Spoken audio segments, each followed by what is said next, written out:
Excel में हमें एक टेबल क्रिएट करके दिखाओ और होम टैब का स्टार्टिंग से रिव्यू करना है, ठीक है? चलो सर, तो शुरू उसके करो। लिए सबसे पहले हम हमारी फाइल खोल लेंगे। तो सर यहाँ पे सर हमारी फाइल है, ये रही। तो इस फाइल को खोलने के बाद हमारा यहाँ पे डेटा आ चुका है। ठीक। यहाँ पे सर सबसे पहले हमारा आता है पेस्ट का ऑप्शन। पेस्ट के ऑप्शन यहाँ पर खुला हुआ दिख रहा है, लेकिन वैसे इसको खोलने के लिए हमें पहले किसी भी चीज़ को कॉपी करके रखना पड़ता है। जैसे कि मैंने इसको शॉर्ट की से कॉपी कर लिया है। ठीक। तो अब जैसे मैं यहाँ पे पेस्ट करूँगा इसको, तो ये यहाँ पे पेस्ट हो जाएगा। या फिर हम इसको शॉर्ट की से भी कर सकते हैं। इसकी शॉर्ट की होती है Ctrl+C। ठीक है। उसके बाद आता है हमारा कट का ऑप्शन। अगर हम किसी चीज़ को सिलेक्ट करके और उस पर कट कर देंगे तो वो चीज़ वहाँ से हट जाएगी, और फिर जब हम नई जगह जाके पेस्ट कर देंगे तो वो चीज़ वहाँ से हट के नई जगह पहुँच जाएगी।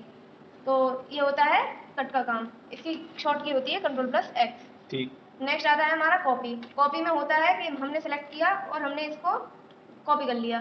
तो कॉपी करने से होगा कि जहाँ हम नई जगह इसको पेस्ट करेंगे उस जगह भी आएगा, और जो हमारी पहले से जो इसकी जगह थी वहाँ पर भी ये रहेगा। ये अपनी जगह से हिलेगा नहीं। और उसके बाद आता है हमारा फॉर्मेट पेंटर। फॉर्मेट पेंटर का काम होता है कि ये जैसे हमने रिजल्ट के ऊपर जो हमने फॉर्मेटिंग कर रखी है, हमारी कलर दे रखा है, तो हम इस कलर को लेके मतलब यहाँ से रिमूव कर सकते हैं। ठीक। तो उसके बाद आता है हमारा फॉन्ट। फॉन्ट में सबसे पहले ये हमारा फॉन्ट स्टाइल है। यहाँ से हम हमारा फॉन्ट चेंज कर सकते हैं। जैसे मैंने नेम का सारी नेम्स का फॉन्ट चेंज करके अल्जेरियन कर दिया, तो ये फॉन्ट चेंज हो गया। ठीक। और इसको वापस कैलिब्रेट कर देंगे। यहाँ से हमारा फॉन्ट का साइज चेंज होता है। यहाँ से फॉन्ट का साइज बड़ा हो जाएगा, और अगर हम नंबर कम करेंगे तो वो छोटा हो जाएगा। ठीक। उसके बाद आता है हमारा बोल्ड। बोल्ड से हमारे जो अक्षर होते हैं वो मोटे हो जाते हैं। ठीक। इटैलिक से हमारे अक्षर राइट साइड की तरफ थोड़े टेढ़े हो जाते हैं। अंडरलाइन से उनके नीचे लाइन आ जाती है एक। ठीक। और हम इन तीनों को इकट्ठा भी यूज़ कर सकते हैं। अगला आता है हमारा बॉर्डर। तो इन बॉर्डर्स के लिए हमें करना पड़ेगा इस पर जाके, और जैसे बॉटम बॉर्डर है तो इसमें हमारे केवल नीचे के बॉर्डर आएंगे। अभी इस पर सारे बॉर्डर्स लग रखे हैं, तो इसलिए ये हमें पता नहीं चलेगा। ये जो लाइन है हाईलाइट दिख रही है, इन्हीं को बॉर्डर कहते हैं।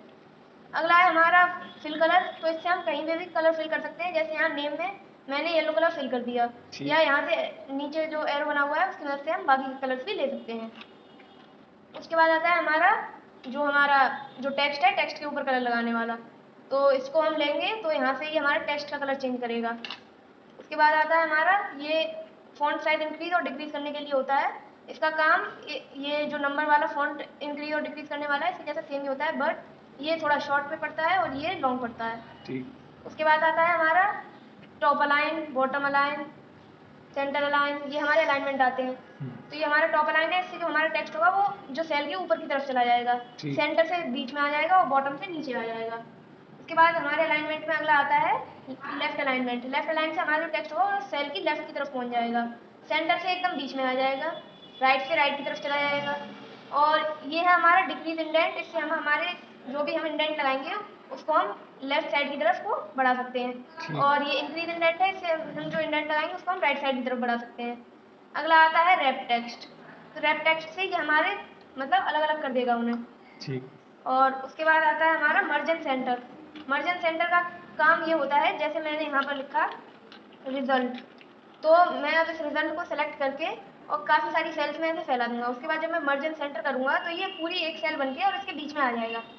इसी तरह से मैं इसका साइज बढ़ा दूंगा तो ये हमारा जो इधर उधर लिखा है इसी के जैसा सेम हो जाएगा।